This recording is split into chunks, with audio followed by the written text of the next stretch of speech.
नमस्कार प्यारे बच्चों, स्वागत है आप सभी का एक बार फिर से हमारे YouTube चैनल उड़ान कोचिंग इंस्टीट्यूट में। बच्चों मैं आपके लिए आज लेकर आया हूँ हिंदी का अपना नेक्स्ट टॉपिक छंद। छंद बच्चों एक ऐसा टॉपिक है जो हमको नॉर्मली क्या लगता है, काफ़ी टफ लगता है, लेकिन आप इसको थोड़ा सा भी ध्यान से पढ़ेंगे इस वीडियो के बाद आपको ये टॉपिक सबसे आसान लगने लगेगा, क्योंकि इसको पहचानना ही सबसे आसान है पूरी हिंदी में। बहुत ही लिमिटेड इसमें चीज़ें हैं और उनको हम बहुत ही आसानी से पहचान सकते हैं। तो चलिए शुरू करते हैं। सबसे पहले हम देखते हैं कि छंद कहा किसे जाता है, इसके बारे में कुछ टॉपिक या कुछ पॉइंट्स ऐसे हैं जो एग्जाम में डायरेक्ट पूछ लिए जाते हैं। और आपने जैसा कि अभी एग्जाम देखा होगा, वीडियो का एग्जाम हुआ या और भी जो एग्जाम हो रहे हैं, आप देखेंगे कि अब क्या कर रहे हैं ये लोग, एग्जाम को टफ करते जा रहे हैं। हर एग्जाम में कंपटीशन इतना बढ़ गया है कि हर एक एग्जाम क्या होता जा रहा है, टफ होता जा रहा है। तो हम ये नहीं कह सकते कि कौन सा पार्ट कब टफ हो जाए, कब हिंदी टफ हो जाए, कब जीएस टफ हो जाए, कब मैथ टफ हो जाए, कब रीजनिंग टफ हो जाए। तो हमको क्या करना है, हमको अपना सब्जेक्ट ऐसे तैयार करना है कि थोड़ी सी उसके अंदर की डिटेलिंग भी पढ़नी है, कि छंद टॉपिक में या किसी भी टॉपिक में क्या हो कि हम थोड़ी सी अंदर की उसकी डिटेलिंग भी पूछें, क्योंकि एग्जाम में क्वेश्चन थोड़े से अंदर से भी पूछे जा रहे हैं। तो सबसे पहले हम बात करते, देखिए छंद क्या होता है। छंद बच्चों क्या है, जिस रचना में मात्राओं और वर्णों की विशेष व्यवस्था तथा संगीतात्मक लय और गति की योजना रहती है, उसे छंद कहते हैं। यानी मात्राओं का और वर्णों का विशेष एक क्या होगी, व्यवस्था होगी, संगीतात्मक हमारी लय होगी उसकी, उसको गाने मतलब काव्य होगा वो, और क्या होगा, उसकी जो गति है उसकी कोई ना कोई योजना होगी, उसे हम क्या बोलेंगे, उसको हम छंद बोलेंगे। बेसिकली ये जो हमारा शब्द है छंद, ये कहाँ से आया, ये छद धातु से आया है। संस्कृत की जो छद धातु है उससे हमारा ये शब्द बना है छंद, जिसका अर्थ क्या है कि ऐसी रचनाएं जिसमें मात्राओं और वर्णों की विशेष व्यवस्था होती है, संगीतात्मक लय होती है और गति की योजना होती है।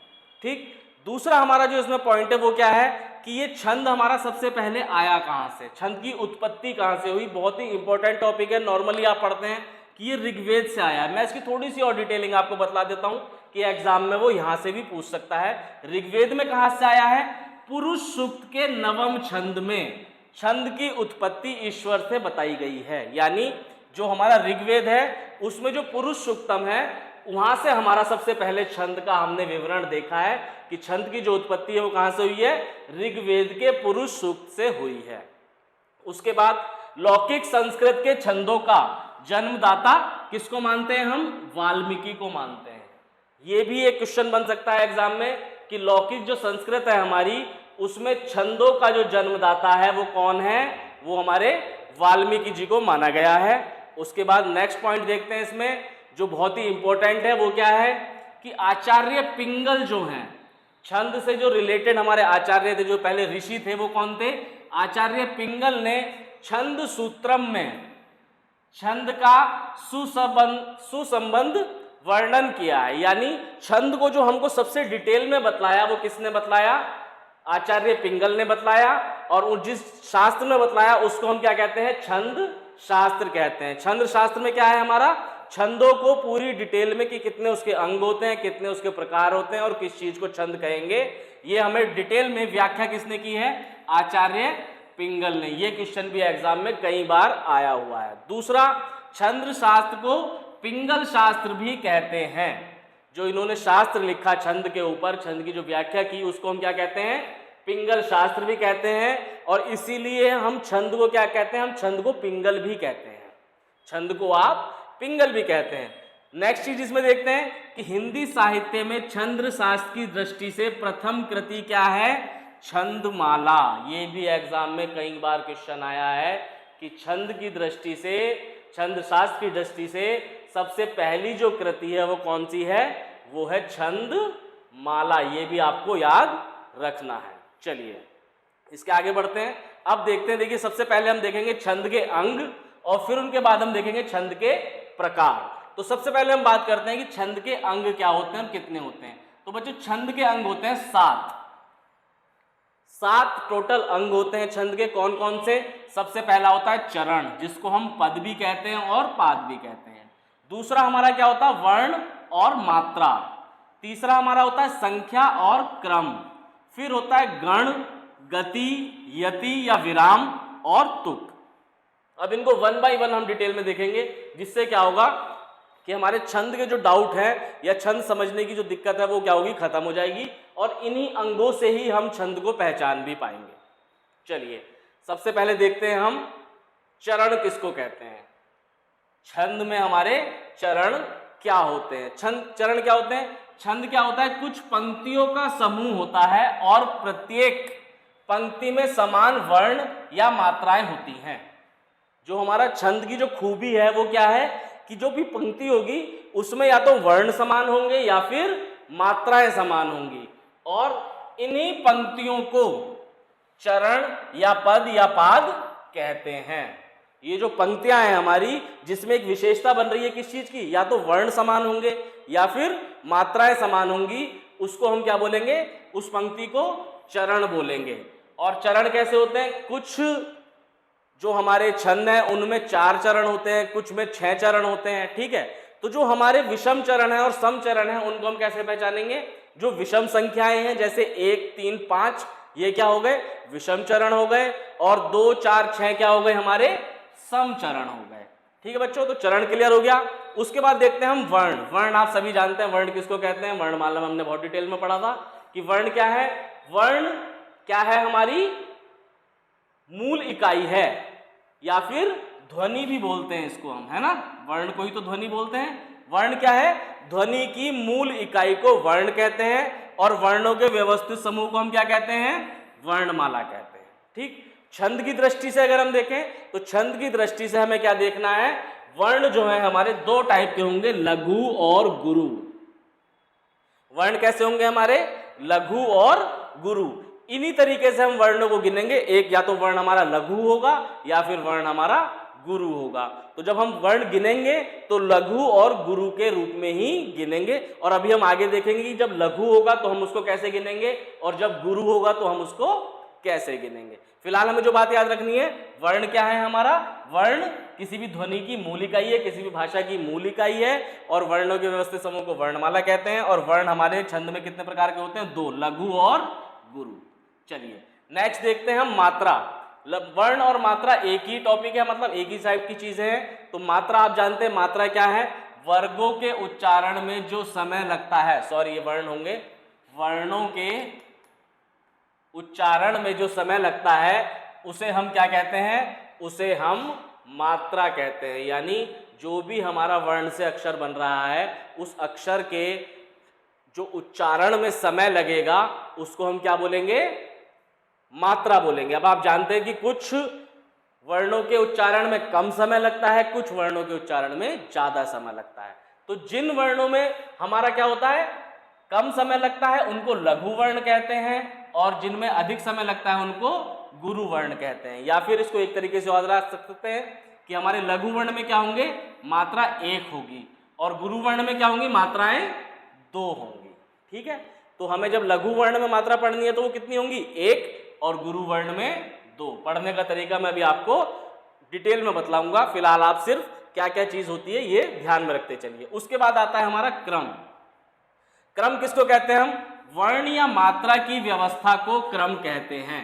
यानी जो वर्ण है हमारे या जो मात्राएं हैं उनकी जो व्यवस्था है, मैंने आपको बतलाया कि एक पंक्ति में क्या होगा? समान वर्ण होंगे या फिर समान क्या होंगी?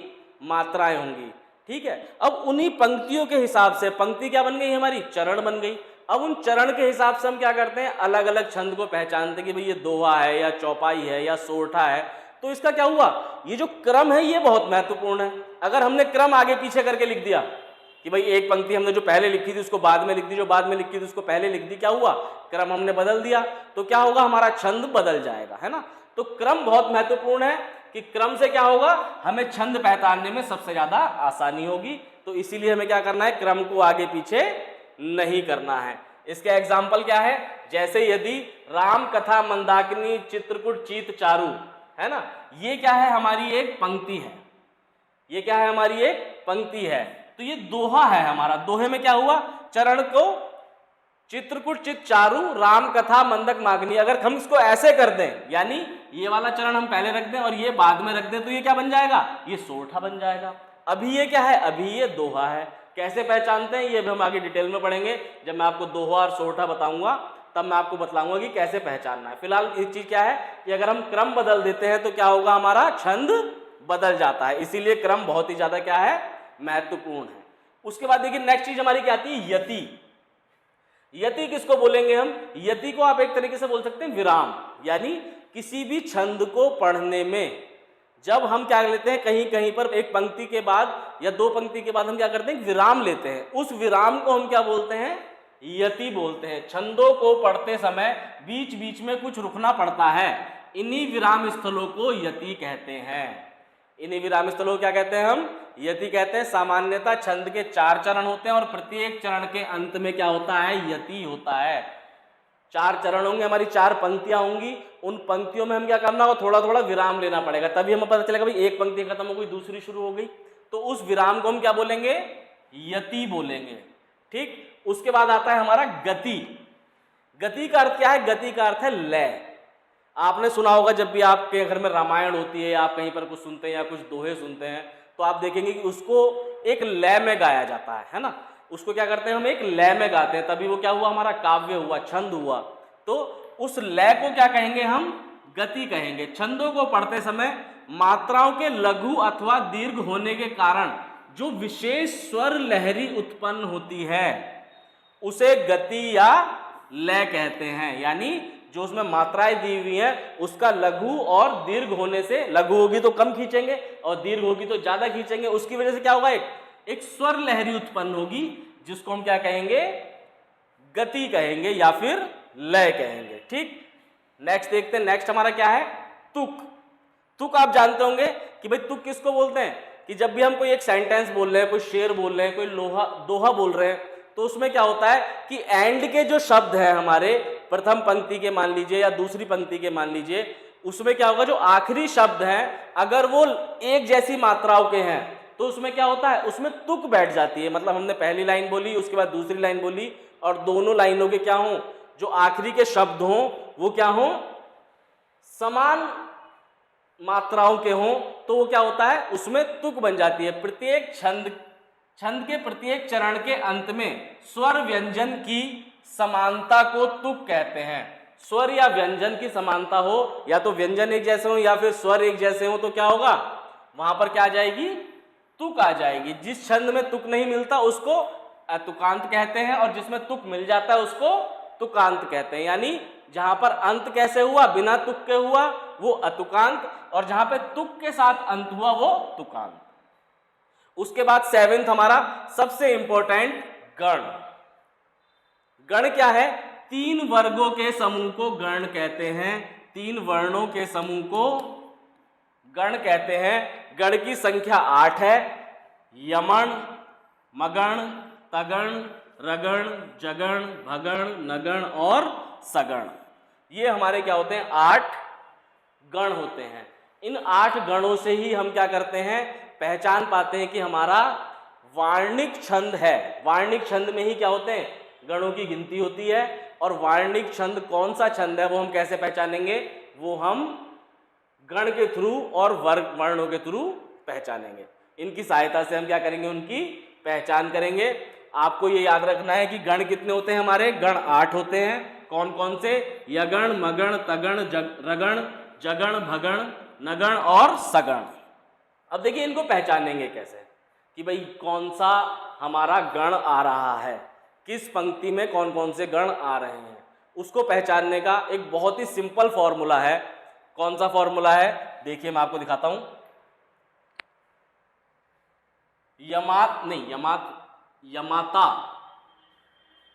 यमाता राज भान सलगा। यमाता राज भान सलगा, ये क्या है, ये हमारा गणों को पहचानने का एक सूत्र है ना। अब मैं आपको बताता हूं कि देखिए इससे कैसे पहचानेंगे। पहला हमारा जो गण था कौन सा था, यगण। पहला हमारा गण यगण था, तो यगण आ गया भाई, ये रहा हमारा यगण गण। अब यगण को कैसे पहचानेंगे, कि कोई भी शब्द जो हमारा लिखा हुआ है वो यगण है कि मगण है, कैसे पहचानेंगे। देखिए यगण पहचानने का तरीका हमारा क्या है, कि हम यगण जब देखेंगे तो हम या से शुरू करेंगे और 3 वर्णों तक जाएंगे, या, मा और ता तक जाएंगे। कहां तक जाएंगे? या, माँ और ता तक जाएंगे।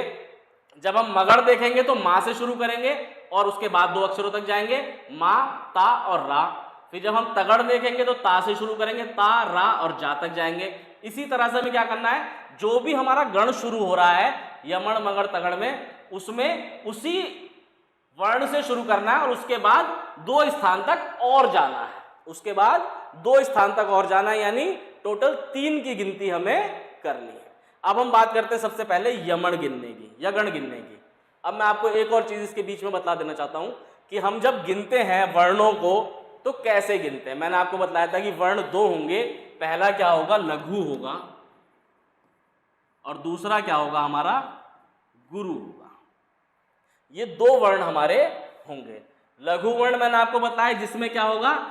1 मात्रा होगी, और गुरु वर्ण जिसमें 2 मात्राएं होंगी, है ना। जिसमें 1 मात्रा होगी उसको लघु बोलेंगे और जिसमें 2 मात्राएं होंगी उसमें उसको क्या बोलेंगे? हम गुरु बोलेंगे। तो जब 1 मात्रा है तो इसकी गिनती कितनी होगी? 1 होगी, और जहां पर 2 मात्राएं हैं इसकी गिनती कितनी होगी? 2 होगी। ठीक, तो हमारे वर्ण कितने टाइप के बच्चे हो गए? 2 टाइप के हो गए, लघु और गुरु। इन्हीं से हमको क्या करना है? सारे के सारे जितने भी हमारे गण हैं उनके सूत्र बनाने हैं। अब देखिए, सबसे पहले अगर हम बात करें यगण की, तो यगण हमारा क्या हुआ? हमारा सूत्र क्या है? यमाता, ये यहां पर क्या है? आ का डंडा है। यमाता राज भान सगा, यमाता राज भान सलगा। इसी से हम क्या करेंगे? सारे के सारे गणों की पहचान करेंगे। ये फॉर्मूला, ये सूत्र आपको याद करना है, यमाता राज भान सलगा, यमाता राज भान सलगा। इसी में क्या करनी है? सारे वर्णों की गिनती करनी है, लघु और गुरु के हिसाब से। तो मैंने आपको बताया कि जब हम यगण की बात करेंगे तो हम कहां से शुरू करेंगे? या से शुरू करेंगे और उसके बाद 2 वर्णों तक और जाएंगे, यानी टोटल 3 वर्ण हमें हर बार गिनने हैं। और शुरुआत कहां से करनी है? अगर हम यगण की बात कर रहे हैं तो या से, मगण की बात कर रहे हैं तो मां से, तगड़ की बात कर रहे हैं तो ता से, और उससे आगे 2 वर्ण और गिनने हैं। टोटल 3 वर्णों की गिनती करनी है। अब यगण देखते हैं सबसे पहले। तो यगण में हमारा क्या हुआ? या, मा, ता, या, मा, ता, ये 3 वर्ण आ गए। अब देखते हैं कि ये लघु कौन सा है और गुरु कौन सा है। अब आप देखोगे या में कितनी मात्राएं लग रही हैं? या वर्ण हो गया और 1 स्वर लग रहा है, 1 मात्रा लग रही है, उससे मिलके क्या बन रहा है? यह बन रहा है हमारा। तो ये कितनी हो गई? यहां पर 1 मात्रा हो गई। ठीक, ऐसे ही जब हम माँ देखेंगे तो माँ में कितनी मात्राएं हैं भाई? माँ वर्ण, फिर आ, छोटा आ, माँ बन गया, फिर उसमें एक छोटा आ और मिलाया तो क्या बन गया? माँ बन गया, है ना। तो कितनी मात्राएं हो गई हमारी? 2 मात्राएं हो गई। गुरु वर्ण हो गया, और 2 मात्राओं के लिए हमारी गिनती कितनी होगी? 2 होगी। इसी तरह से ता के लिए कितनी गिनती होगी? 2 होगी। तो हमारा यगण का सूत्र क्या बन गया? 1 2 2, यानी जहां पर भी 1 2 2 मात्राएं आ जाएंगी वो क्या होगा? हमारा यगण होगा। जैसे ये शब्द देखें, क्या है? बहाना। अब बहाना में आप देखोगे कितनी मात्रा है? बा में 1, हा में 2, ना में 2। कितनी मात्राएं हो गई? 1 2 2, यानी ये शब्द क्या है? ये है हमारा यगण। ऐसे ही जब मगण देखेंगे तो मगण में क्या बनेगा? मा, ता, रा, मा, ता, रा, यानी कितनी कितनी मात्राएं? 1 2 और 2 2 और 2, है ना। तो जहां पर भी 2 2 2 मात्राएं आएंगी वो क्या होगा? हमारा मगण होगा। जिस भी हमारे छंद में कोई शब्द ऐसा दिया होगा जिसमें क्या हो? मात्राएं कितनी हो? 2 2 2 हो, तो क्या हो जाएगा? वो मगण हो जाएगा। जैसे आजादी, भाई 2 मात्राएं, ये 2 मात्राएं और ये 2 मात्राएं, तो ये क्या हो गया? हमारा मगण हो गया। अब हम देखते हैं तगण। तगण के लिए हमें क्या करना पड़ेगा? ता से शुरू होंगे और आगे 2 तक जाएंगे, 1 2, तो ताराज, ताराज, यानी 2 मात्राएं और 1 मात्रा। तो हमारा तगण का सूत्र क्या है? 2 2 1। ऐसे ही रगण, रगण में क्या हुआ? राज भा, राज भा, 2 1 2, 2 1 2 क्या हो गया? रगण हो गया। आगे देखें, आगे हमारा क्या है? जगण। जगण में आप जाओगे तो तब क्या बनेगा? जय भा न, 1 2 1, ये क्या बन गया? जगण का सूत्र बन गया। भगण 2 1 1, ये क्या बन गया, भगण का सूत्र बन गया। नगण 1 1 1, ये नगण का सूत्र बन गया। 1 1 1 1 2, ये हमारा सगण का सूत्र बन गया। ठीक, ये 8 हमारे क्या हो गए, ये 8 हमारे गण हो गए, और इन 8 गणों के क्या हुए, ये अलग अलग सूत्र हैं। तो जब भी आपको छंद में, वार्णिक छंद में पूछा जाएगा कि भाई बतलाइए ये कौन सा छंद है, तो हम उसमें वर्णों की गिनती इस हिसाब से करेंगे। एग्जाम के पॉइंट ऑफ व्यू से अगर हम देखें तो एग्जाम के पॉइंट ऑफ व्यू से वार्णिक छंद बहुत ही लिमिटेड आते हैं। ऐसा समझ लीजिए आपकी 100 में से 1 बार आते हैं, है ना। लेकिन गणों की संख्या कितनी होती है, कोई शब्द देके उसमें आपसे गण पूछ ले, ये पूछ ले कि ये जगण है कि मगण है कि तगण है, इस टाइप के क्वेश्चंस बन जाते हैं। तो ये आपको याद रखना है, जो मैंने आपको अभी सूत्र बतलाया, यमाता राज भान सलगा, ये सूत्र आपको याद रखना है। इससे आप बहुत ही इजीली 8 के 8 गण निकाल लेंगे। और इसमें 8 गण कहां तक बनते हैं, सिर्फ 7 तक बनते हैं। एंड में जो ला और गा लगा है, इनसे कोई गण नहीं बनता। अगर आपको ये याद है तो आप तुरंत बनाएंगे यगण, मगण, तगण, रगण, जगण, भगण, नगण और सगण। 8 आपके तुरंत बन जाएंगे। और किसका क्या सूत्र बनेगा वो भी एकदम आप इजीली निकाल रहेंगे। कैसे, लघु और गुरु वर्ण देख के। चलिए अब नेक्स्ट हम देखते हैं क्या, छंद के प्रकार। हमने इसके अंग देख लिए कि भाई हमारे 8 अंग थे, 7 अंग थे, कौन कौन से थे वो सारे देख लिए। अब देखते हैं छंद के प्रकार। छंद के प्रकार कितने होते हैं, देखिए छंद के हमारे 3 प्रकार हैं। एक वार्णिक छंद होता है, एक मात्रिक छंद होता है और एक मुक्त छंद होता है। तो जो छंद हमारा वर्णों के हिसाब से होगा, यानी जिसमें जो हमारी चरण है या जो पंक्तियां हैं वो वर्णों के हिसाब से सुव्यवस्थित होंगी, यानी जिसमें हम वर्णों के हिसाब से कुछ उसमें अलग चीज देखेंगे, वर्णों के हिसाब से व्यवस्था देखेंगे, वर्णों के हिसाब से विशेषता देखेंगे, वो क्या कहलाएंगे, वार्णिक छंद कहलाएंगे। जिसमें मात्राओं के हिसाब से देखेंगे वो मात्रिक छंद कहलाएंगे। और मुक्त छंद क्या होंगे, जो इन दोनों से मुक्त होंगे, यानी ना वर्णों की कोई व्यवस्था होगी ना मात्राओं की कोई व्यवस्था होगी, सिर्फ क्या होगा, ये दोनों इन दोनों की गिनती से मुक्त होंगे। मतलब कोई रूल नहीं लग रहा होगा कि इसके इसमें इतने ही होंगे, नहीं, कितने भी हो सकते हैं। उनको क्या बोलेंगे हम, मुक्त छंद बोलेंगे। चलिए सबसे पहले देखते हैं हम क्या, अपना वार्णिक छंद। वार्णिक छंद किनको कहते हैं, जिन छंदों की रचना वर्णों की गणना के आधार पर की जाती है उन्हें वर्णव्रत या वार्णिक छंद कहते हैं। यानी जब हम छंद का जो क्लासिफिकेशन करेंगे, यानी छंद को जो हम एक नाम देंगे, छंद की जो एक रचना करेंगे, जो एक कृति है उसको हम कोई नाम देंगे, किसके आधार पर, वर्णों की गिनती के आधार पर, तो उसको क्या बोलेंगे, वार्णिक छंद बोलेंगे। ठीक, वार्णिक छंद देखो वैसे तो बच्चों बहुत सारे होते हैं, काफी सारे टाइप हैं इसके, और हर एक टाइप याद रखना मुश्किल है। मैं आपके लिए मोस्ट इंपॉर्टेंट, जो अधिकतर एग्जाम में बार बार रिपीट होते रहते हैं, अगर वार्णिक छंद से क्वेश्चन आता है तो इन्हीं छंदों में से पूछा जाता है, वो छंद मैं आपके लिए लेके आया हूं। आपको इसमें क्या याद रखना है, आपको इसमें ये याद रखना है कि किस छंद में कितने वर्ण होते हैं। एग्जाम में क्वेश्चन हमेशा यहीं से बनता है, अगर वार्णिक छंद से क्वेश्चन आ रहा है तो किस छंद में कितने वर्ण हैं, यही क्वेश्चन बनता है। तो सबसे पहला देखिए हमारा क्या है, इंद्रवज्रा। इंद्रवज्रा जो हमारा चरण है वो छंद है, इसमें क्या होता है, इसके प्रत्येक चरण में 11 वर्ण होते हैं। ठीक है, और 5वें या 6ठे वर्ण पर क्या होता है, यति होती है। यानी 5वें या 6ठे वर्ण पर क्या होगा, एक रुकाव होगा, एक विराम होगा। ठीक, और हमारे वर्ण कितने होंगे, 11 वर्ण होंगे। तो जो भी आपको अगर कोई छंद दे रखा है और आपसे पूछा है कि भाई बताइए कौन सा वार्णिक छंद है, तो उसमें आपको क्या करना है, वर्णों की गिनती करनी है।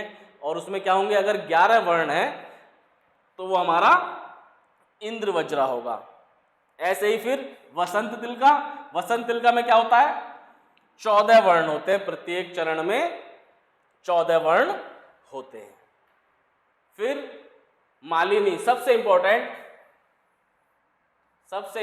आप इस पे टिक लगाइए, इसी से मैक्सिमम क्वेश्चन पूछे जाते हैं। और इस छंद में कितने होते हैं, 15 वर्ण होते हैं प्रत्येक चरण में, और 8वें और 7वें वर्ण पर क्या होता है, यति होती है ना।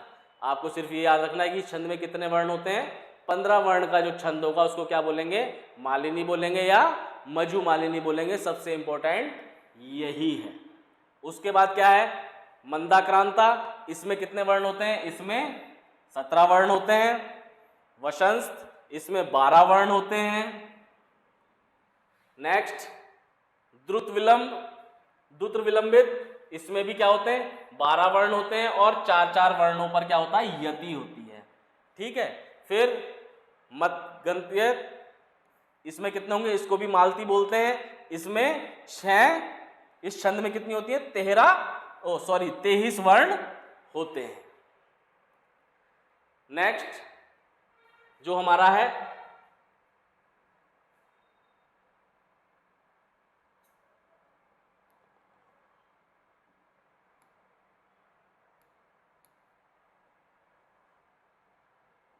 नेक्स्ट हमारा छंद जो है इसको बोलते हैं बच्चों सुंदरी सवैया। सुंदरी सवैया, इसमें कितने वर्ण होते हैं हमारे, इस छंद में हमारे 25 वर्ण होते हैं प्रत्येक पंक्ति में। प्रत्येक पंक्ति में कितने होंगे, प्रत्येक चरण में कितने होंगे, 25 वर्ण होंगे। ठीक है, तो ये 7-8 टाइप के हमारे वार्णिक छंद है, जिसमें से रेयरली कोई क्वेश्चन बनता है। मैंने आपको बताया कि वार्णिक छंद से बहुत ही कम क्वेश्चन पूछे जाते हैं, लेकिन क्या होता है, क्वेश्चन कभी कभी पूछ लिए जाते हैं। इसमें आपको सिर्फ यही याद रखना है कि कौन से छंद में कितने वर्ण होते हैं, इसी से ही क्वेश्चन आपका बनेगा। उसके बाद जो आता है हमारा सबसे मोस्ट इंपॉर्टेंट, जहां से मैक्सिमम क्वेश्चन बनते हैं, वो क्या है हमारा मात्रिक छंद। यानी मात्रा की गणनाओं के आधार पर जो छंद बनेगा, जो छंद का वर्गीकरण होगा, उसको क्या बोलेंगे हम, मात्रिक छंद बोलेंगे। यह छंद मात्रा की गणना पर आधारित रहता है, इसलिए इसका नाम मात्रिक छंद है। जिन छंदों में मात्राओं की समानता के नियम का पालन किया जाता है किंतु वर्णों की समानता पर ध्यान नहीं दिया जाता, उन्हें मात्रिक छंद कहा जाता है। ठीक है, यानी इसमें हम क्या देखेंगे, सिर्फ मात्राएं देखेंगे और मात्राओं के आधार पर इनका विभाजन करेंगे। उसमें सबसे पहला क्या होता है, सममात्रिक छंद, दूसरा अर्ध सममात्रिक छंद और तीसरा विषम मात्रिक छंद। अब देखिए इसमें क्या होगा, मैंने आपको बतलाया कि कोई भी जो छंद होगा उसमें क्या होंगे, चरण होंगे। और चरण कैसे होंगे, समचरण विषम चरण, है ना। तो जब सम चरणों में और विषम चरणों में मात्राएं सेम होंगी तो उसको हम बोलेंगे सममात्रिक छंद। जब सम चरणों में तो मात्राएं एक जैसी होंगी और विषम चरणों में क्या होगा, मात्राएं अलग होंगी, उसको बोलेंगे अर्ध सममात्रिक छंद। और जब ना सम में सेम होंगी ना विषम में सेम होंगी, दोनों में अलग अलग होंगी, उनको बोलेंगे विषम मात्रिक छंद। तो सबसे पहले हम देखते हैं हमारे सममात्रिक छंदों के उदाहरण। ये हमारे कौन से हैं, सममात्रिक। सममात्रिक का मतलब क्या है, समान मात्राओं वाले। ठीक, सबसे पहला इसका क्या है, चौपाई। चौपाई क्या है, चौपाई एक सममात्रिक छंद है। इसमें क्या होते हैं, 4 चरण होते हैं। चौपाई 4 पाए, तो इसमें क्या होते हैं, 4 चरण होते हैं और प्रत्येक चरण में 16 मात्राएं होती हैं। इसकी पहचान क्या है कि इसमें 4 चरण होंगे और प्रत्येक चरण में क्या होगा, 16 मात्राएं हैं। और जब प्रत्येक चरण में सेम मात्राएं हैं, समान मात्राएं हैं, तो ये क्या हो गया, सममात्रिक छंद है। ठीक, दूसरा इसको पहचानने का तरीका कि हर चरण के अंत में क्या होगा, 2 गुरु होते हैं, यानी 2 गुरु वर्ण होंगे, यानी 2 गुरु मात्राएं होंगी। अब देखिए मैं आपको बतला देता हूं कि मात्राएं हम कैसे गिनेंगे। ये सबसे इंपॉर्टेंट चीज है कि आप मात्राएं कैसे गिनेंगे। देखिए मात्राएं मैंने आपको बतलाया 2 टाइप की हैं, एक कौन सा, लघु स्वर है और एक दीर्घ स्वर है ना। तो जब लघु मात्रा होगी यानी एक ही मात्रा लग रही होगी, लघु मात्रा, लघु स्वर आप जानते हैं, लघु स्वर किसको बोलते हैं हम, ए, ई, उ, ए, ये क्या है, लघु स्वर है। फिर बड़ा आ, बड़ी ई, बड़ा ए, बड़ा उ, ओ, ये सब क्या है, दीर्घ स्वर है। तो जहां पर भी हमारा क्या आ रहा होगा, लघु स्वर आ रहा होगा, वहां पर हम मात्राएं गिनेंगे 1, और जहां पर भी हमारा दीर्घ स्वर आ रहा होगा वहां पर मात्राएं कितनी गिनेंगे हम, 2। ये मात्रा गिनने का तरीका है। अब देखिए एग्जाम्पल से समझिए, बंदऊ, बंदऊ। अब देखिए ये एग्जाम्पल भी बहुत ही यूनिक एग्जाम्पल है। इसमें मैं आपको एक चीज बहुत इंपॉर्टेंट बतलाऊंगा कि एग्जाम में कई बारी हम एक जगह पर जाकर अटकते हैं, वो चीज मैं आपको यहां से क्लियर कर दूंगा। अब देखिए हम बंदऊ में पहले मात्राएं गिन लेते हैं। बा छोटा आ एक मात्रा, दा छोटा आ एक मात्रा, ऊ छोटा वाला है एक मात्रा, छोटे ऊ की मात्रा है एक मात्रा, रू गुरु, रू कौन सी हो गई आपकी, बड़े ऊ की मात्रा दो मात्राएं, फिर पा पे एक मात्रा, दा पे लघु मात्रा यानी लघु स्वर तो एक। इसमें भी क्या है, लघु स्वर है, इसमें भी लघु स्वर है और इसमें भी लघु स्वर है। यहां पर क्या हो गया, लघु स्वर, ये क्या हुआ, बड़ा आ दीर्घ स्वर दो मात्राएं, बड़ा आ दीर्घ स्वर दो मात्राएं। अब गिन लेते हैं, देखिए कितनी हुई, 1 2 3 4 5 6 7 8 9 10 11 12 13 14 15 16, 16 मात्राएं हमारी हो गई पहले चरण में। अब दूसरा चरण देखते हैं, दूसरे चरण में कितनी मात्राएं हैं, छोटा ऊ एक मात्रा, बड़ा ऊ दो मात्रा, छोटी ई एक मात्रा, छोटा ऊ एक मात्रा, बड़ा आ दो मात्रा, सा छोटा आ एक मात्रा, यहां पर भी एक एक एक, फिर एक मात्रा, छोटा ऊ में क्या आएगी, एक मात्रा आएगी, रा में दो मात्रा, यहां भी दो मात्रा है। अब दूसरे चरण का हम मात्राएं गिन लेते हैं, 1 2 3 4 5 6 7 8 9 10 11 12 13 14 15 16 17। अब देखो यहां पर मात्राएं हमारी कितनी बन गई, 17 बन गई, यानी हमने कहीं पर क्या करा है, गलत मात्रा लगाई है। या फिर हमें क्या करना होगा, हम कहीं पर, जो मैं आपको मेन चीज बतलाना चाह रहा था, कहीं कहीं क्या होता है कि आधे अक्षर को हम मात्रा नहीं गिनते, कई बारी क्या होता है उसको हमें मात्रा गिनना पड़ता है। क्यों, क्योंकि हमें एक छंद का रूप बनाना है। वो कैसे पता चलेगा, वो हम पहले आगे की मात्राएं कैलकुलेट कर लेते हैं, तब हमें पता चलेगा कि हमें इसमें चेंज करना है या नहीं करना। देखिए एक मात्रा छोटी ई एक मात्रा, यह पे एक मात्रा। अब यहां क्या, बड़ा ऊ आ गया, बड़ी मात्रा आ गई, दीर्घ स्वर आ गया दो मात्रा, छोटी ई पे एक मात्रा, इस पे भी एक, इस पे भी एक, बड़ा ऊ दो मात्रा एक मात्रा एक मात्रा, चा बड़ा आ दो मात्रा, रू दो मात्रा है, फिर एक एक एक एक एक एक एक एक दो एक एक एक दो दो, गिने 1 2 3 4 5 6 7 8 9 10 11 12 13 14 15 16। भाई इसमें कितनी बन गई, 16। इसमें कितनी बनी थी पहले वाले में, 16। यहाँ पर देखें 1 2 3 4 5 6 7 8 9 10 11 12 13 14 15 16 17। यहाँ पर भी क्या हो रही हैं, 17 बन रही हैं, यहाँ पर भी क्या हो रही हैं, 17 बन रही हैं। अब आप देखेंगे कि हमारा क्या है भाई, 16 16 17 17 का कोई छंद नहीं होता, 16 और 17 मात्राओं का हमारा कोई छंद नहीं होता। मैं आगे आपको सारे छंद कराऊंगा। तो हमें यहाँ से एक चीज पता चली कि हमने इन दोनों में क्या करा है, कोई मात्रा गलत गिन ली है। इन दोनों में हमने क्या किया है, कोई मात्रा गलत गिन ली है। कौन सी मात्रा गलत गिनी है, अब वो देख लेते हैं भाई। अब आप देखें ये सुरुचि लिखा है, यहां पर क्या लिखा था, गुरु, सेम शब्द है रू और रू।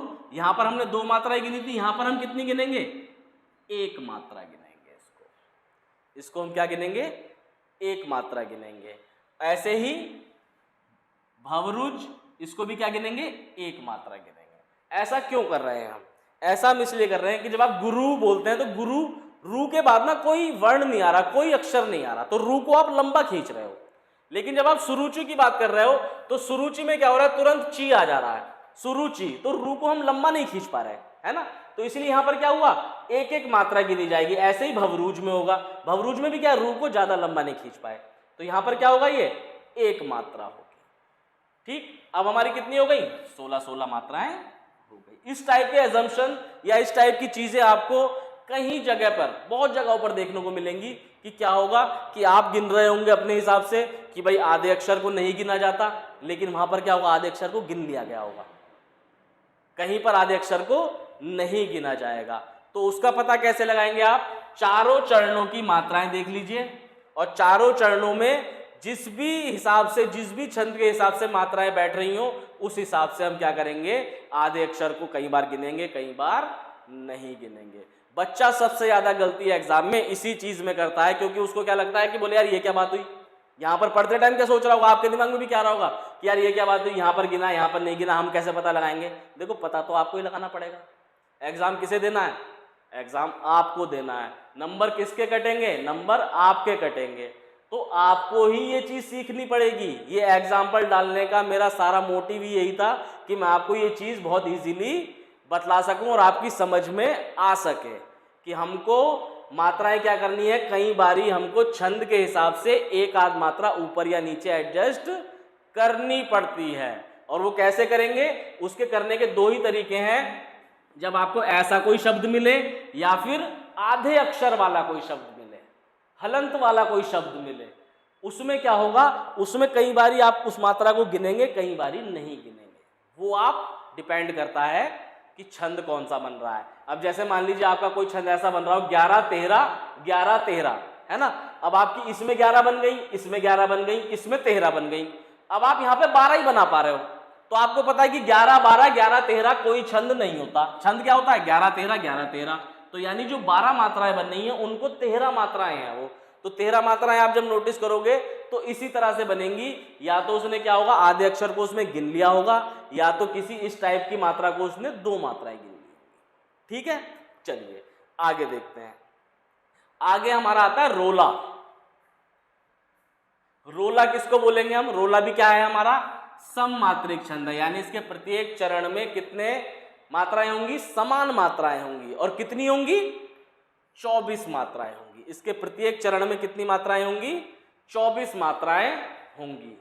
चलिए गिनते हैं, ये कितनी मात्राएं हो गई, 2 2 2, 1 1 1 1 1।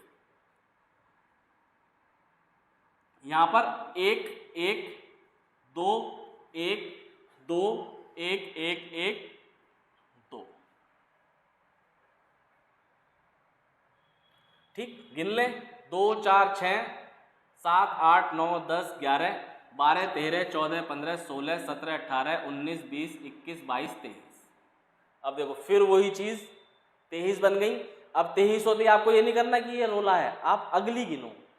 अगली गिनते हैं, 1 2 3 4 5 6 7 8 9 10 11 12 13 14 15 16 17 18 19 20 21 22 23। चलिए इसमें देखते हैं, 1 2 3 4 5 6 7 8 9 10 11 12 13 14 15 16 17 18 19 20 21 22 23। 1 2 3 4 5 6 7 8 9 10 11 12 13 14 15 16 17 18 19 20 21 22 23। तो यहाँ पर क्या दिख रहा है हमको कि सब में 23 मात्राएं बन रही हैं। अब 23 मात्रा वाला हमारा क्या होता है, कोई भी छंद नहीं होता। 23 मात्रा का क्या है, कोई भी छंद नहीं है। हमारा 24 मात्रा का छंद है। तो हमको क्या करना है, अब हमको थोड़ा सा अलग तरीके से देखना है कि जो हमारे आधे शब्द दिए हुए हैं हमें क्या करना पड़ेगा, उनको भी गिनना पड़ेगा। तो हम यहाँ क्या करेंगे, ये जो सृष्टि है इसको 2 गिनेंगे। ये कितने हो गए, अब 24 हो गए। ये बात मैं आपको इसलिए बता रहा हूं कि कई कई जगह पर आप देखोगे कि जो आधे अक्षर है उनको गिना नहीं जाएगा। इसको बताने का सिर्फ मेरा औचित्य इतना ही है कि किसी किसी जगह पर आधे अक्षर को गिना नहीं जाएगा, लेकिन किसी किसी जगह पर गिना जाएगा। ठीक, अब देखते हैं दूसरी वाली में हमने कहां पर गलती करी है भाई। दूसरी वाली में हम सही चले, 1 1 1 2 2 1 2 1 1 1 1 1 1 2 1 1 2। ठीक है, गिने 1 2 3 4 5 6 7 8 9 10 11 12 13 14 15 16 17 18 19 20 21 22 23। अब यहाँ पर क्या हो रहा है, 23 मात्राएं बैठ रही हैं। इसका मतलब हमने इसको लिखने में कहीं पर भी कहीं ना कहीं कुछ ना कुछ गलती की है। रह सकता है वही सुरक्षित जिसमें बल है।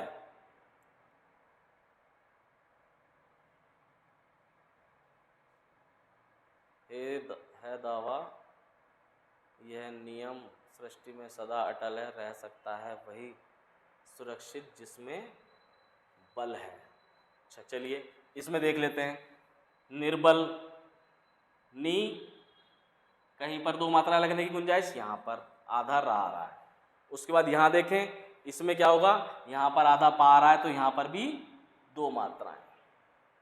देखिए इस टाइप का मैं आपके लिए एग्जाम्पल एक ऐसा भी लिख के ला सकता था कि जिसमें सीधे सीधे मैं 24 कर देता और आप भी 24 कर लेते, लेकिन एग्जाम में आ जाता ही है कि बोले सर इसमें तो यहाँ पर 23 हो रही हैं, तो इनको कैसे करना है।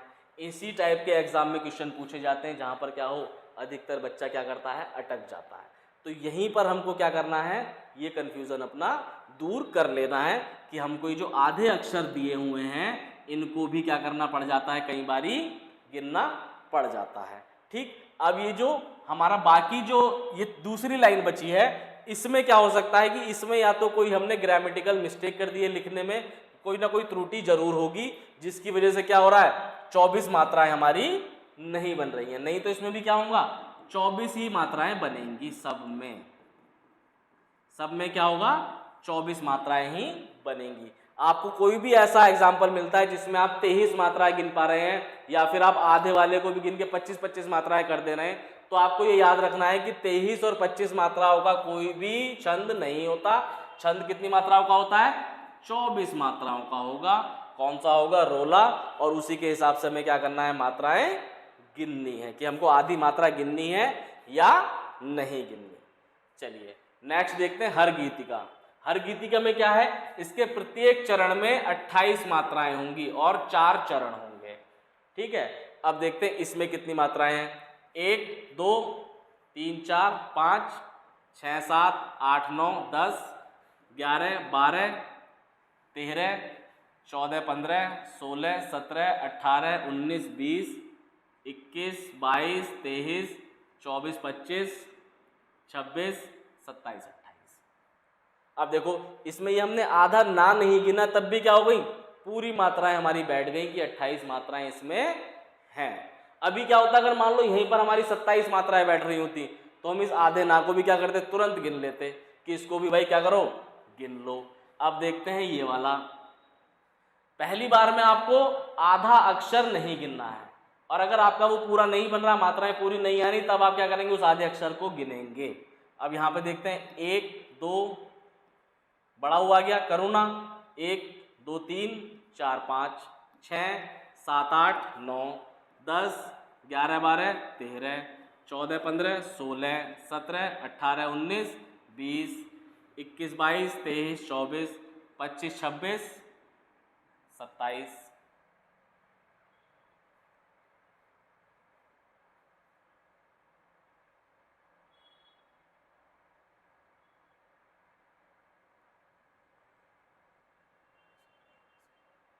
जाहि राचन मिले सोवर सह सुंदर सावर करुणा निदान सुजान सील स्नेहु जाना। ये स्नेहु होता है, स्नेहु जानत रावरो।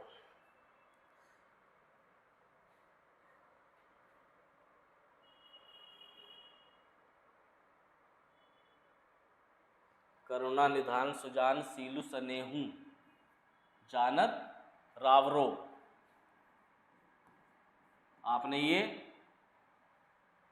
हरि गीतिका जरूर पढ़ी होगी। किसमें पढ़ी होगी, जब आप श्री रामचंद्र जी की स्तुति गाते हैं उसके एंड में ये आता है। तो इसमें क्या हो गया हमारा, ये 2 यहाँ पर और बढ़ गए, इसका मतलब इसको एक ही गिना गया होगा। इसको क्या किया गया है, एक ही गिना गया है।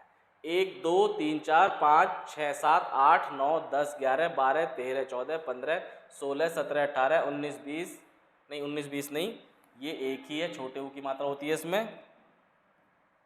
19 20 21 22 23 24 25 26 27 28। कई बार क्या होता है प्रिंटिंग मिस्टेक भी हो जाती है। तो ये क्या होता है, स्नेहु जानत रावरो। ठीक, यही भांति गौरी असी, ये तो बहुत ही कॉमन आपने हरि गीतिका हर उसमें पढ़ी होगी जब भी आप पढ़ते होंगे कि क्या नाम है, रामचंद्र जी की जो स्तुति है श्री रामचंद्र कृपालु भजमन, उसके एंड में ये आती है। चलिए 1 2 3 4 5 6 7 8 9 10 11 12 13 14 15 16 17 18 19 20 21 22 23 24 25 26 27 28। यहाँ पे गिन लेते हैं 1 2 3 4 5 6 7 8 9 10 11 12 13 14 15 16 17 18 19 20 21 22 23 24 25 26। अब यहाँ पे हमें क्या गिनना पड़ेगा, यहाँ पर हमको मुदित मन मंदिर चली होता है, ये 2 मात्राएं हो गई और आधे ना को भी गिना जाएगा, तो ये भी कितनी हो गई 28 हो गई।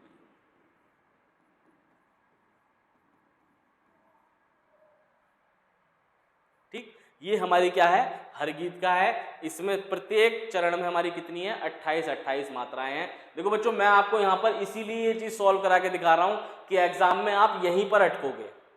करने को तो मैं भी एकदम सीधे सीधे लिख देता कि भाई इसमें 28 होंगी, इसमें गिनती का मैं आपको तरीका बतला रहा हूं और आपको कहां पर आधी मात्रा को गिनना है और कहां पर आधी मात्रा को नहीं गिनना, इस चीज का इसमें सबसे ज्यादा ध्यान रखना पड़ता है। ठीक है, चलिए नेक्स्ट हम देखते हैं हमारा गीतिका। गीतिका में क्या होंगी 26 मात्राएं होंगी, प्रत्येक चरण में 26 मात्राएं होंगी और 14 और 12 पर क्या होगी यति होगी, यानी पहले 14 होंगी फिर 12 होंगी, 14 होंगी 12 होंगी, 14 होंगी 12 होंगी, और पूरे चरण में कितनी होंगी 26 होंगी। पूरे चरण में 26 मात्राएं होंगी, प्रत्येक चरण में क्या होंगी 26 मात्राएं होंगी, और ये भी हमारा क्या है सममात्रिक छंद का उदाहरण है।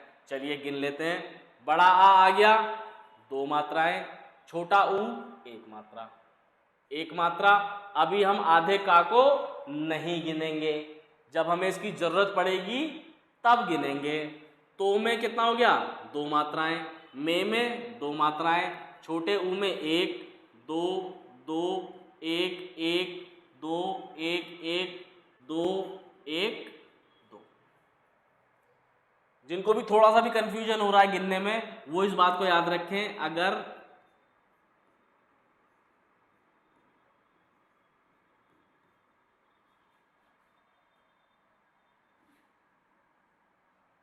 मूल स्वर हमारे कितने होते हैं ए ई उ, बाकी सब इनसे मिलके ही बने। री भी होता है, ये हमारे क्या है मूल स्वर है। तो जहां पर भी हमारे मूल स्वर आ रहे होंगे सिर्फ मात्रा में, उसमें क्या होगा 1 गिना जाएगा। और जहां पर भी क्या हो रहा होगा हमारे दीर्घ या संयुक्त आ रहे होंगे, आ ई उ ए ऐ ओ आओ, जहां पर भी ये आ रहे होंगे वहां पर क्या होगा हमारा 2 मात्राएं गिनी जाएंगी। तो सा में क्या आया बड़ा आ 2 मात्राएं, धू में छोटा ऊ 1 मात्रा, इस तरह से गिनना है। ठीक, अब गिने कितनी हो गई 2 3 4 5 6 7 8 9 10 11 12 13 14 15 16 17 18 19 20 21 22 23 24।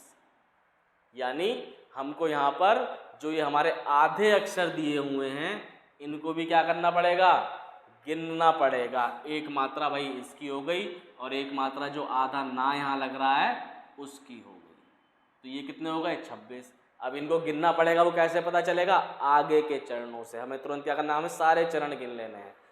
यहाँ पे गिने 1 2 4 6 8 9 10 11 12 13 14 15 16 17 18 19 20 21 22 23 24 25, यानी इस आधे भाग को भी क्या करा गया है गिना गया है 26।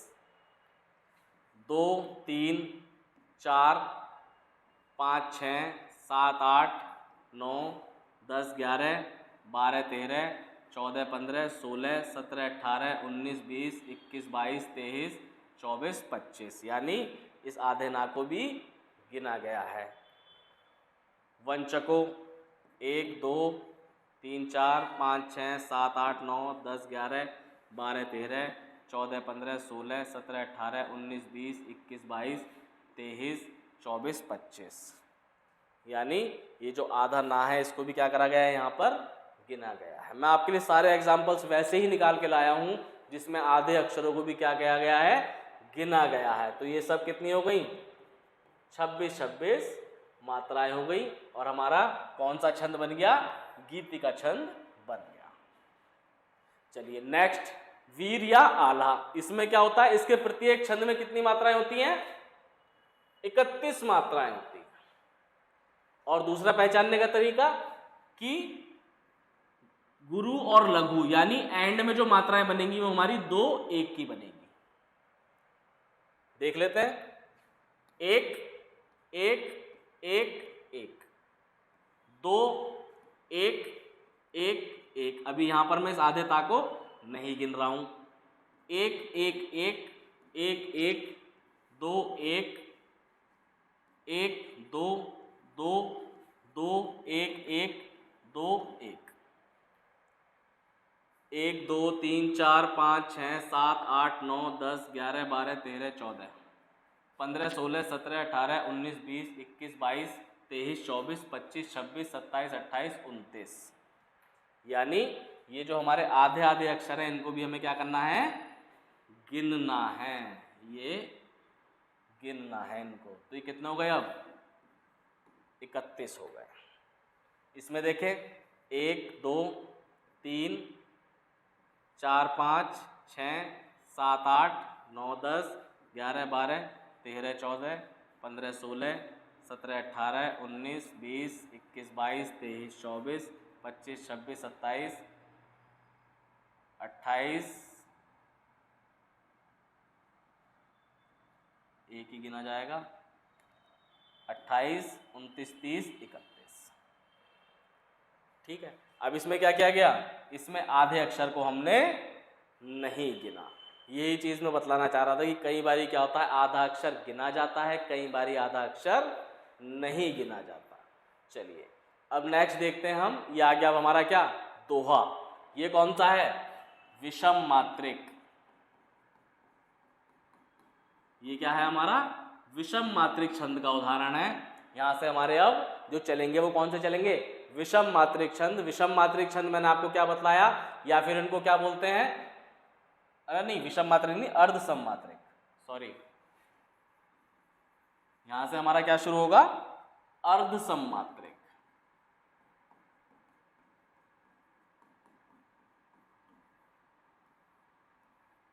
अर्ध सम मात्रिक कौन से होते हैं, जिसमें हमारा विषम जो हमारे चरण है उनमें समान मात्राएं हों और सम जो चरण है उनमें समान मात्राएं हों, लेकिन दोनों में अलग अलग हों। जैसे इसमें पहले और तृतीय चरण में कितनी होती हैं, 13 मात्राएं होती हैं, और दूसरे और चौथे चरण में 11 मात्राएं होती हैं। पहले और तीसरे चरण में 13 मात्राएं, दूसरे और चौथे चरण में 11 मात्राएं, तो उसको हम क्या बोलेंगे, दोहा बोलेंगे। अब अर्ध सम मात्रिक क्यों हुआ, क्योंकि आधों की मात्राएं सेम है, आधों की मात्राएं सेम है ना, इसलिए इसको क्या बोलते हैं, अर्ध सम मात्रिक। चलिए अब इसकी मात्राएं देख लेते हैं भाई। 2 4 5 6 7 8 9 10 11 12 13, 2 4 5 6 7 8 9 10 11। ऐसे यहाँ पे देखें, 2 3 4 5 6 7 8 9 10 11 12, ये बड़ा ही है तो 2 मात्राएं। 13, 2 3 4 5 6 7 8 9 10 11। अब ये जो आधा सा है इसको यहाँ पर नहीं गिना, इसको यहाँ पर क्या किया, नहीं गिना। तो हमें इस बात का सबसे ज़्यादा ध्यान रखना है कि जो हमारा आधा अक्षर दिया हुआ है हमें उसको गिनना है या नहीं गिनना है। अब जैसे मान लीजिए आप इसको यहाँ पर गिन लेते है ना, जो चीज़ मैं आपको सिखाना चाह रहा हूँ वो क्या है कि भाई आपने इसको भी यहाँ पर क्या करा, गिन लिया। आप बोलोगे सर आपने इससे पहले जितने एग्जाम्पल कराए आप तो सब में गिनते हुए आ रहे हो। बच्चों मैंने आपके लिए एग्जाम्पल ही वो लिया है कि जिसमें क्या हो, गिनने की जरूरत पड़े। कुछ एग्जाम्पल ऐसे नहीं जिनमें ना गिनने की जरूरत पड़े, ताकि आप दोनों चीजें देख सको। पता कैसे लगाएंगे, अब भाई पता लगाएंगे ऐसे, देखो यहाँ पर हमारी 13 मात्राएं बैठी, यहाँ पर 11 बैठी, यहाँ पर 13 बैठी, अब यहाँ पर बैठ गई 12, भाई आपने इसको भी गिन लिया, ये बैठ गई 12। अब आप कहोगे सर 13 11 13 12 ये तो कोई कॉम्बिनेशन होता ही नहीं है, ये छंद है ही नहीं, है ना। मान लो उसमें कोई ऑप्शन आ गया इनमें से कोई नहीं, आप तुरंत टिक करोगे इनमें से कोई नहीं, ऐसा नहीं करना है। आपको थोड़ा सा ध्यान इस बात का रखना है कि अगर आधे अक्षर को गिन के हमारा छंद बन जा रहा है तो गिन लेना है, और अगर बिना गिने हमारा छंद बन जा रहा है तो उसे नहीं गिनना। गिनना है कि नहीं गिनना ये कैसे पता चलेगा कि भाई ये 12 बैठ रहे हैं, यानी हमें सिर्फ एक कम करना है, तो इसको मत गिनो। अभी यहां पर अगर 10 बैठ रहे होते तो इसको गिन लो, इसको बढ़ा लो, 11 कर लो, यानी छंद अपना पूरा कर लो। और 13 11 बनते ये क्या हो गया, ये हो गया हमारा दोहा। ये मैं आपको वो चीजें बतला रहा हूं जो सबसे ज्यादा एग्जाम में, जहां पर, क्योंकि एग्जामिनर बच्चे तो है नहीं, उनको पता है कि बच्चे को कहां पर फंसाया जा सकता है, वो ऐसा ढूंढ के एग्जाम्पल आपके लिए लाएंगे कि आप उसमें कंफ्यूज हो जाओगे कि यार सर ने बतलाया था कि आधा गिनना है, उन सर ने बतलाया था कि आधा नहीं गिनना है। तो मैंने आपको कंडीशन बतला दी कि हमें अपने छंद को रिकॉग्नाइज करने के लिए, पहचानने के लिए अपनी सहूलियत के हिसाब से कई बारी आधे अक्षर को गिनना पड़ेगा, कई बारी आधे अक्षर को नहीं गिनना है। कैसे पता चलेगा, हमें तुरंत सारे चरणों की मात्राएं निकाल लेनी है, और सारे चरणों की मात्राएं निकालने के बाद अगर हमें दिखता है कि किसी चरण में आधे अक्षर की मात्रा गिन के या ना गिन के ये चरण हमारे सही बन जाते हैं, हमारा कोई सा छंद बन जाता है, तो हमें तुरंत उसको या तो गिन लेना है या तो नहीं गिनना है। चलिए नेक्स्ट हमारा क्या आता है, सोरठा। सोरठा क्या होता है, सोरठा होता है बच्चों दोहे का उल्टा। दोहे का उल्टा, यानी उसमें पहले कितनी मात्राएं थी, पहले और तीसरे में 13 13 और दूसरे और चौथे में 11 11। इसमें क्या होंगी, इसमें पहले और तीसरे में 11 11 होंगी और दूसरे और चौथे में 13 13 मात्राएं। ठीक, यही क्वेश्चन एग्जाम में कई बारी पूछा जाता है कि दोहे का विपरीत या दोहे का उल्टा छंद कौन सा है, सोरठा है, याद रखना। अब देखिए इसकी मात्राएं गिनते हैं, 2 4 6 7 8 9 10 11 12 13।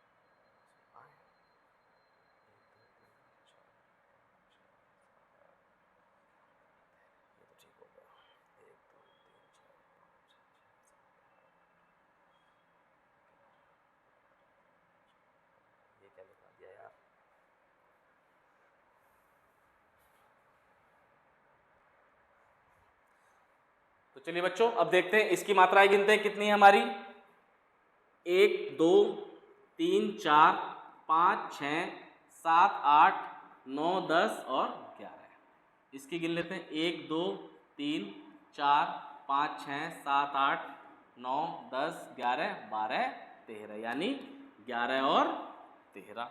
इसमें देखें 1 2 3 4 5 6 7 8 9 10 11, 1 2 3 4 5 6 7 8 9 10 11 12 13, तो 11 13 11 13 11 13 सोरठा। अब इसमें देखोगे आप जो हमारी अंक की बिंदी लिखी है उसको हमने नहीं गिना, करुणा में भी इस बड़े ऊ को नहीं गिना। तो यही चीज़ है कि कहीं पर हमें इसे गिन लेना है, कहीं पर इसे हमें नहीं गिन रहा। और यह बात आप कैसे याद रखोगे, जब आप इस बात को एकदम याद रखोगे कि किस छंद में कितनी मात्राएं होती हैं, ये आपको बिल्कुल याद रखना है। उसके बाद हमारा क्या आता है, उल्लाला। देखो बच्चों ये लेक्चर लंबा भले ही हो रहा हो, लेकिन अगर आप इस लेक्चर को ध्यान से देख रहे हैं और ध्यान से पढ़ रहे हैं तो मेरी इस बात की पूरी गारंटी है कि आपका एग्जाम में सवाल गलत नहीं होगा, आपका एग्जाम में सवाल बिल्कुल गलत नहीं होगा। आप बस क्या करना है, ये जो एक टाइम है इसको आप छंद को दे दीजिए, क्योंकि छंद में अधिकतर क्वेश्चन क्या होते हैं, गलत हो जाते हैं। और एग्जाम में आप जानते हो एक एक नंबर की बहुत वैल्यू है। जिन्होंने वीडियो का एग्जाम दिया है, अभी कई सारे बच्चे मेरे पास आए, आप उनसे पूछिएगा कि एक एक क्वेश्चन की कितनी इंपॉर्टेंस होती है जब एग्जाम टफ आ जाता है या कंपटीशन बहुत ज्यादा होता है।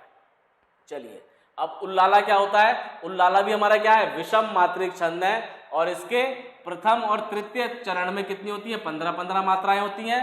दूसरे और चौथे चरण में 13-13 मात्राएं होती हैं। आप इसको गिनिए फटाफट, देखिए 2 3 4 5 6 7 8 9 10 11 12 13 14 15।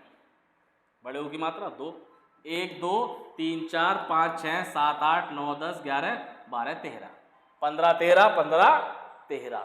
तो जब हमारे विषम चरणों में क्या हो? 15 मात्राएं हों और सम चरणों में 13 मात्राएं हों, वहां क्या होगा? उल्लाला होगा। फिर आता है हमारा क्या? बरवै। ये भी बहुत इंपॉर्टेंट है। इसमें क्या होगा? पहले और तीसरे चरण में 12 मात्राएं होंगी, दूसरे और चौथे चरण में 7 मात्राएं होंगी। वो हमारा क्या होगा? बरवै होगा। गिन लेते हैं, 1 2 3 4 5 6 7 8 9 10 11 12। ठीक, 1 2 3 4 5 6 7, 2 3 4 5 6 7 8 9 10 11 12। अब देखो यहां पर आ गई फिर वही चीज, 1 2 3 4 5 6 7। अब यहां पे कितनी हो गई? 2 3 4 5 6 7 8 9 10 11 12। 12 मात्राएं, 7 मात्राएं, 12 मात्राएं, 7 मात्राएं। क्या हो गया ये हमारा? ये हमारा हो गया अर्ध सम्मात्रिक का बरवै टाइप, यानी इसको क्या बोलेंगे? बरवै बोलेंगे। चलिए, फिर आता है देखिए हमारा छप्पै। छप्पै क्या होता है? ये हमारा होता है विषम मात्रिक। विषम मात्रिक। विषम मात्रिक क्यों बोलते हैं हम इसको? विषम मात्रिक हम इसलिए बोलते हैं इसको क्योंकि इसके एक चरण में अलग मात्राएं होती हैं, दूसरे चरण में अलग मात्राएं होती हैं। टोटल कितने इसमें? 6 चरण होते हैं। ठीक, प्रथम 4 चरण क्या होंगे? रोला होंगे, तथा अंतिम 2 चरण उल्लाला होंगे। प्रथम 4 चरण हमारे क्या होंगे? रोला होंगे, और उसके बाद के जो 2 चरण है वो क्या होंगे? उल्लाला होंगे। यानी 4 चरणों में अलग मात्राएं हो गई और 2 चरणों में क्या हो गई? अलग मात्रा हो गई। इसीलिए इसको हमने क्या बोला? छप्पै बोला। ठीक, अब आप इसकी मात्राएं गिनेंगे। रोला में कितनी मात्राएं होती हैं? जल्दी से बतलाइए फटाफट कमेंट बॉक्स में। अभी मैंने आपको बतलाया कि रोला में हमारी कितनी मात्राएं हैं। दोहा का क्या है?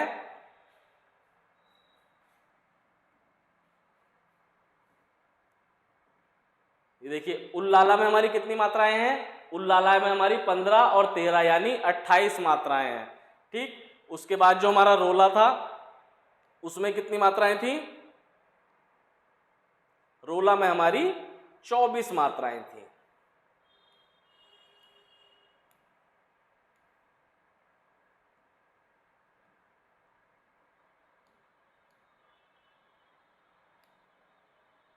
ठीक, तो हमारी कितनी हो गई इसमें? प्रथम चरण 24 और उल्लाला में 28। गिन लेंगे, 2 4 6 7 8 9 10 11 12 13 14 15 16 17 18 19 20 21 22 23 24। ये आधे ना को इसमें इसने नहीं गिना। 2 3 4 5 6 7 8 9 10 11 12 13 14 15 16 17 18 19 20 21 22 23। इसमें इसने क्या करा? आधे ना को भी गिन लिया। ठीक है, तो आधे ना को गिनना और ना गिनना आधे अक्षर को, ये तभी याद रहेगा जब हमें ये चीज़ याद रहे कि किस छंद में कितनी मात्राएं होती हैं। अब इसमें जैसा आप निकालते तो मान लीजिए 24 आती, इसमें 23 आती, अगले में फिर 24 आती, फिर 24 आती, तो इस तरह क्या होता? हमें पता चल जाता है कि ये 23 गलत आया, यानी इसमें आधे की कोई मात्रा गिनी जाएगी। चलिए नेक्स्ट देखते हैं, हमारा नेक्स्ट क्या है? नेक्स्ट है हमारा कुंडलिया। कुंडलिया भी क्या है? विषम मात्रिक छंद है। इसमें क्या होता है? प्रत्येक चरण में 24 मात्राएं होती हैं। इसके प्रथम 2 चरण दोहा होते हैं और बाद के 2 चरण क्या होते हैं? रोला होते हैं। प्रथम 2 चरण क्या होंगे? दोहा होंगे और बाद के 2 चरण क्या होंगे? रोला होंगे। ठीक है, एग्जाम्पल से समझिए। अब ये क्या है? प्रथम 2 चरण जो इसने बोले हैं, एक चरण ये, एक चरण ये क्या हो गए? दोहा हो गए। और ये क्या हो गए? रोला हो गए। ठीक, अब इसकी मात्राएं आप देखेंगे तो दोहे में कितनी मात्राएं थी? 13 11।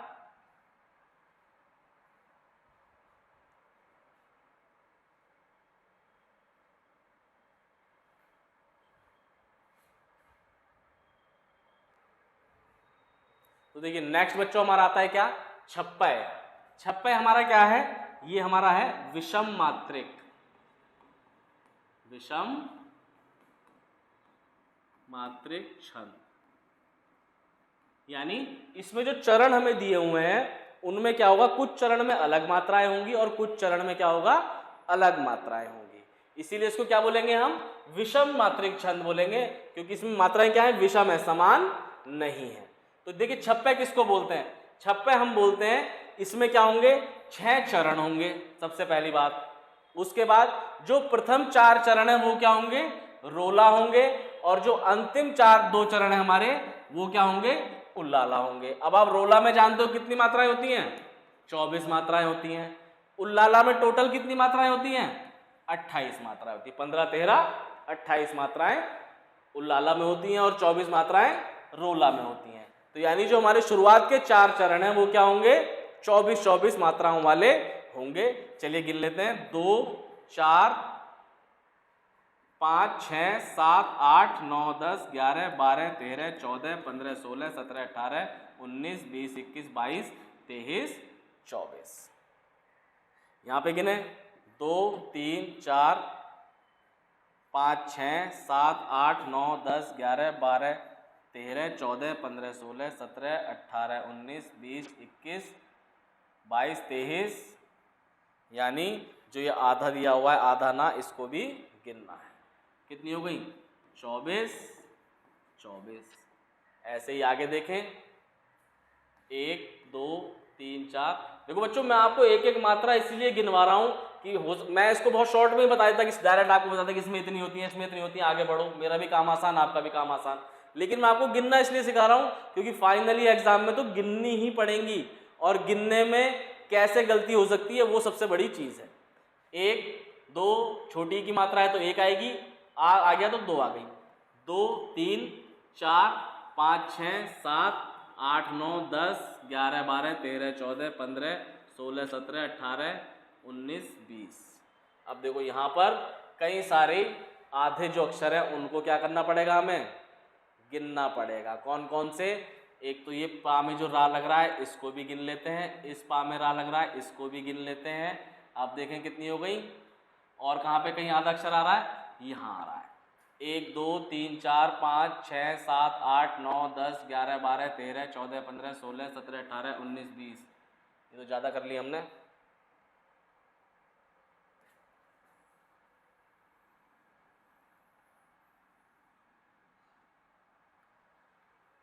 तो चलिए अब देखते हैं तीसरी वाली जो हमारे चरण है उसमें कितनी मात्राएं हैं।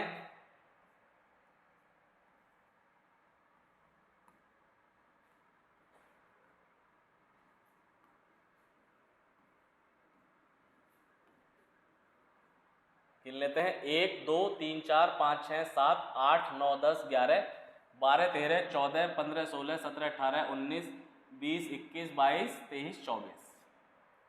24 मात्राएं हो गई। ऐसे यहाँ पर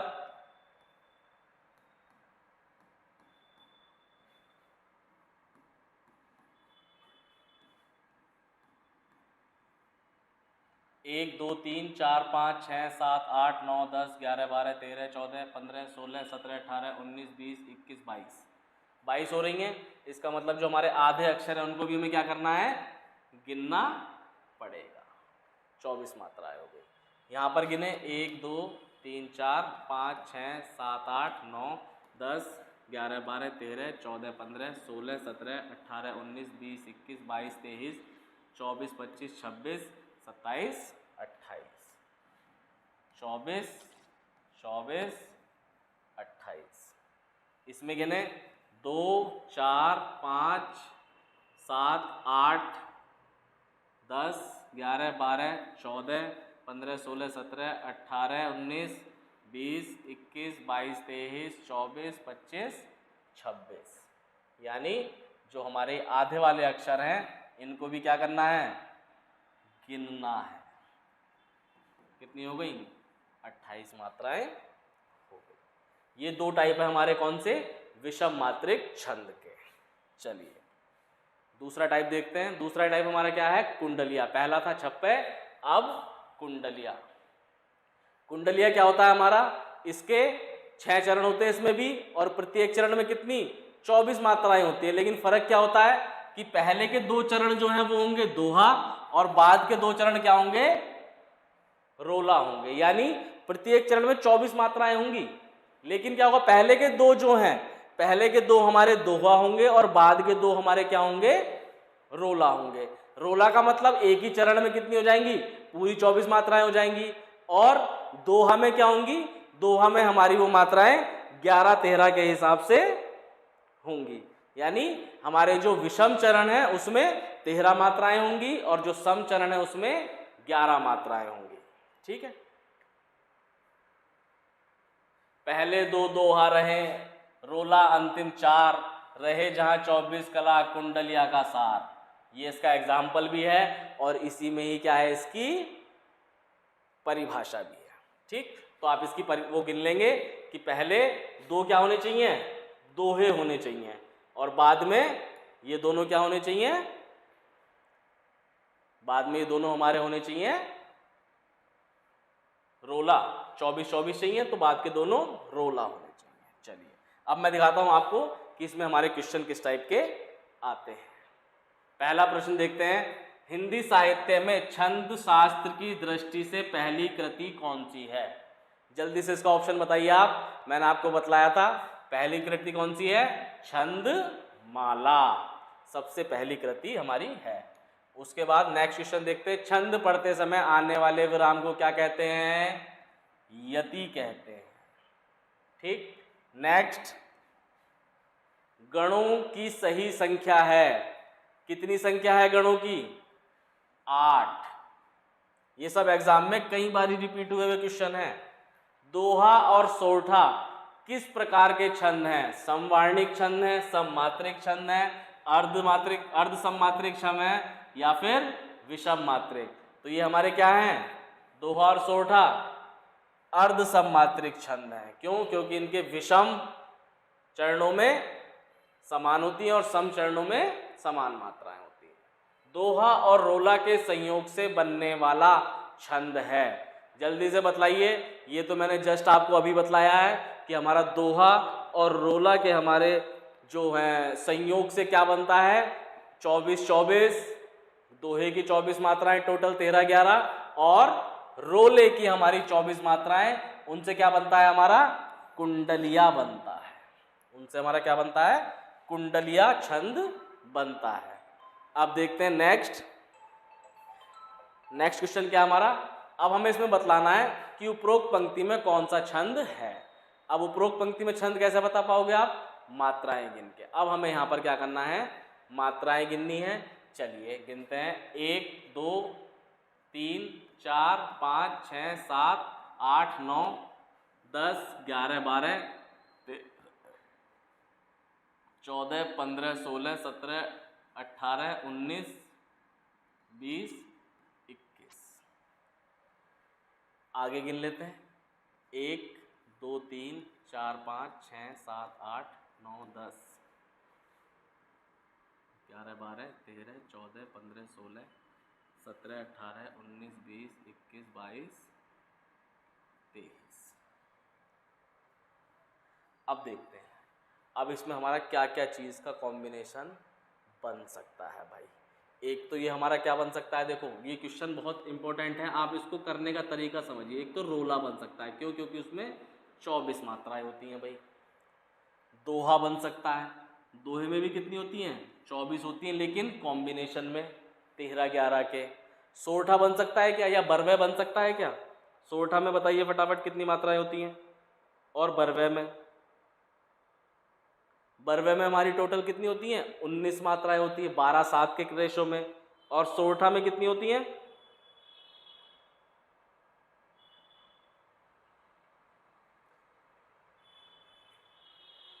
भूल गए? अभी बतलाया था दोहे का उल्टा, बहुत इंपॉर्टेंट सवाल है, दोहे का उल्टा, यानी इसमें भी 24 होती हैं, इसमें भी 24 होती हैं, और इसमें भी 24 होती हैं। अब हमारी मात्राएं हम देख पा रहे हैं कि 24 के आसपास बन रही हैं, तो बरवे तो ये नहीं है, बरवे ये नहीं है। अब हमें क्या देखना है, अब हमें इसके चरण देखने हैं, जिस हिसाब से बन रहा होगा उस हिसाब से हम इसको लगा देंगे। चलिए पहले देख लेते हैं, 1 2 3 4 5 6 7 8 9 10 11 12 13 14 15 16 17 18 19 20 21 मात्राएं बनी।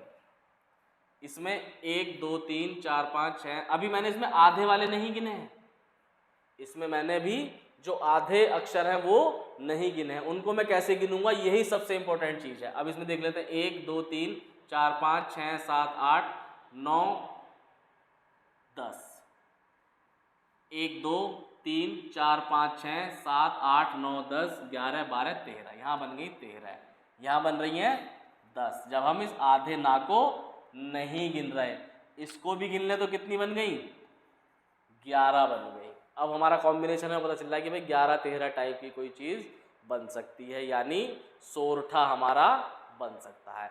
अब इसमें देख लेते हैं, आधे वालों को भी गिन लेते हैं, आधे ना को भी गिन लेते हैं, ठीक, उसके बाद ये आधे का को भी गिन लेते हैं, आधे रा को भी गिन लेते हैं, और आधे ना को भी गिन लेते हैं। अब देखते हैं क्या बनता है, 1 2 3 4 5 6 7 8 9 10 11 बन गए 11, 1 2 3 4 5 6 7 8 9 10 11 12 13, यानी इसमें गिनने की जरूरत नहीं थी,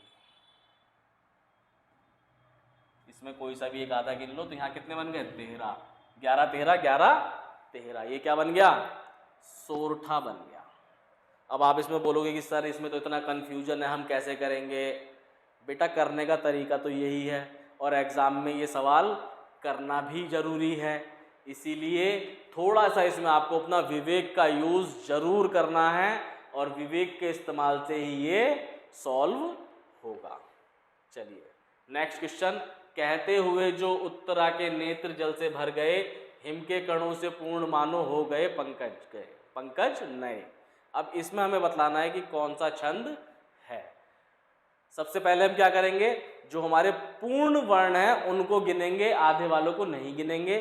उसके बाद देखेंगे कि किसके आसपास जा रहा है, अगर हमारा एक ही बार में सही आ जाता तो ठीक है, नहीं तो आधे वालों को भी गिनेंगे। चलिए 1 2 3 4 5 6 7 8 9 10 11 12 13 14 15 16 17 18 19 20 21 22 23 24 25 26 26 आ गए भाई हमारे इसमें। दूसरे में देख लें, 1 2 3 4 5 6 7 8 9 10 11 12 13 14 15 16 17 18 19 20 21 22 23 24 25। अब इसमें कितने आ गए 25 आ गए। 26 और 25 आपको पता है कि हमारे क्या होंगे, या तो 26 26 होंगे या 25 25 होंगे। 25 25 किसी में होते नहीं, 26 26 किस में होते हैं, गीतिका में होते हैं, यानी किसी एक आधे अक्षर को भी हमें क्या करना पड़ेगा, गिनना पड़ेगा। तो हमारे 26 26 बन जाएंगे, और हमारा ऑप्शन क्या हो जाएगा, गीतिका एकदम सही हो जाएगा। ठीक, चलिए नेक्स्ट देखते हैं, शिल्पगत आधार पर दोहे का उल्टा छंद है सोरठा। नेक्स्ट क्वेश्चन देखते हैं, चौपाई के प्रत्येक चरण में मात्राएं होती हैं। बहुत ही सिंपल क्वेश्चन, 16 मात्राएं होती हैं। तो बच्चों ये मैंने आज आपको बहुत ही डिटेल में पढ़ाया, और कोशिश मैंने ऐसी की है कि मैं आपके साथ में ऐसे आपको समझा सकूं कि आपको कोई भी डाउट उसमें ना रहे, क्योंकि मैंने मोस्टली जो बच्चे मेरे पास क्वेरी लेके आते हैं वो इसी टाइप के लाते हैं। जो भी बच्चे हैं वो यही कहते हैं कि सर हम कैसे पहचानेंगे? कई बार इतनी मात्राएं निकल जाती है सर आपने इसमें, मैंने आपको बताया कि आपको सबसे पहले ये करना है कि आप याद करिए कि किस छंद में कितनी मात्राएं होती हैं। उसके बाद अगर हमारी एक दो मात्रा ऊपर नीचे हो रही है, ये बात पता कैसे चलेगी कि एक दो ऊपर नीचे हो रही है? जब आपको याद होगा कि छंद में मात्राएं होती कितनी हैं। अब किसी में अगर आप 24 के आसपास पहुंच जा रहे हो और देख रहे हो कि प्रत्येक उसमें 24 मात्राएं आ रही हैं भाई, और एक में मेरी 23 आ गई, इसका मतलब आपको क्या करना है? अंदाजा लगा लेना है कि भाई ये रोला हो सकता है, देखता हूं कोई आधा अक्षर तो नहीं है, आधा अक्षर है तो उसको तुरंत गिन लेना है। ठीक है बच्चों, होप आपको ये वीडियो बहुत अच्छी लगी है और ज़्यादा से ज़्यादा आप इसमें गेन कर पाएँ, समझ पाएँ और अपना एग्ज़ाम बहुत अच्छे से क्वालिफाई कर पाएँ। बहुत बहुत धन्यवाद। हमारी वीडियो को लाइक और शेयर जरूर कीजिएगा और अगर आपने हमारा चैनल सब्सक्राइब नहीं किया है तो प्लीज़ हमारे चैनल को सब्सक्राइब कीजिएगा। धन्यवाद।